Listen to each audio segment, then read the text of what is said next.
जैसे कि पिछले सबक के अंदर बताया गया था अलिफ की लंबाई को, फिर उसके बाद बा की लंबाई, ता की लंबाई, जीम की लंबाई। अब अगला सबक आज बताया जा रहा है दाल के मुताल्लिक़। दाल के अंदर दो बातें बहुत ज़रूरी है, ठीक। नंबर एक, दाल की लंबाई कितनी होनी चाहिए। तो देखिए हम लिख करके बता रहे हैं। जैसे ये दाल बनाया, इसको हल्का सा राउंड में बनाएंगे, ठीक है। इसकी पूरी लंबाई जो है 2 कत की बनाएंगे आप, पूरा खुला हुआ 2 कत का फासला रखना है। उसके बाद फिर दाल आनी, ये वाले हिस्से को नोक से बनानी है आपको, ठीक है। ये बारीक रहेगा। देखिए दाल के दरमियान खुला हुआ 1 कत का फासला।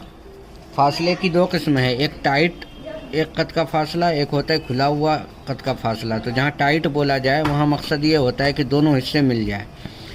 अब देखो, जैसे कि दाल को हमने 1 कत यहाँ बनाया, 1 कत यहाँ बनाया, इसको हम यहाँ से निकाल देते हैं इधर। इसी तरह इसको निकाल देते हैं हम यहाँ से यहाँ। तो देखो पूरी दाल जो है 1 कत के अंदर समा गई, ठीक है। ये इसकी चौड़ाई के बारे में। लंबाई के अंदर दाल 2 कत का बनाएंगे। अगला हर्फ है रा। रा को देखिए, जो लंबाई दाल की होगी वही लंबाई रा की भी रहेगी, ठीक है। यानी कि इसकी भी लंबाई 2 कत की होगी। ज़रूरत पड़ने पे इसको थोड़ा सा बड़ा भी बना सकते हैं, यानी कि 2 कत के बजाय 2.5 कत का भी आप बना सकते हैं। दाल की पूरी लंबाई 2 कत। इसी तरीके से रा की भी पूरी लंबाई, खुला हुआ 2 कत का फासला। अगला हर्फ है सीन। सीन को बतौर ख़ास देखिए, इसके अंदर कई चीज़ें हैं। नंबर 1, सीन का पहला शोशा। शोशा जो है कलम की मोटाई से बनता है। अगर हम पूरा कलम रखेंगे तो वहाँ शोशा जो है मोटा हो जाएगा, जबकि सीन की मोटाई जो है आधा कत की रखनी है।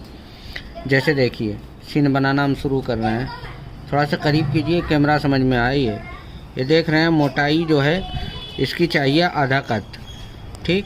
जैसे ये देखो, कहीं अगर मोटा ना हो तो नोक से खाली बना लीजिए, फिर उसको डबल कर लीजिए। इसकी लंबाई देखो 1.25 कत की हुई। दूसरे वाले शोशे की लंबाई 1 कत। तो अगर सीन का पहला शोशा 1.25 कत का रखेंगे तो दूसरा शोशा जो है 1 कत का रखना पड़ेगा, ठीक है। उसके बाद सीन का पहला शोशा जितना ऊपर होगा, दूसरा उससे नीचे। इसी तरीके से चाहे ऊपर से ले लें, पहला शोशा ऊपर होगा, दूसरा नीचे और तीसरा उससे और नीचे। ये उसकी तरतीब रहेगी। उसके बाद आपको क्या करना है, यहाँ 1 कत, फिर उसके नीचे 2 कत, इस तरीके से निशान लगा देना है। इसका फ़ायदा ये होगा कि जब आप लिखेंगे ना सीन, तो सीन जो है ज़्यादा लटकेगा नहीं। 2 कत बनने के बाद दायरे का नंबर आता है। दायरे के जो उसूल बताए गए थे वही उसूल यहाँ भी सादिक आएंगे, यानी कि दायरे के दरमियान 3 कत का फासला, एक तो ये। और जो उसूल वहाँ बताए गए थे कि दायरा जो है शक्ल जो है अंडे नुमा होगी, इसी तरह यहाँ सीन भी बनाएंगे तो इसकी शक्ल जो है अंडे नुमा बनेगी। ये देख रहे हैं। अब इसको मिला दीजिए, चूँकि रोशनाई कम आई है, मिला दीजिए। यह है सीन का उसूल। जिस तरीके से इस साइड से लंबाई 3 कत की होगी, इसी तरह यहाँ इधर से भी उल्टा भी इसकी लंबाई 3 कत के बकदर रखना है।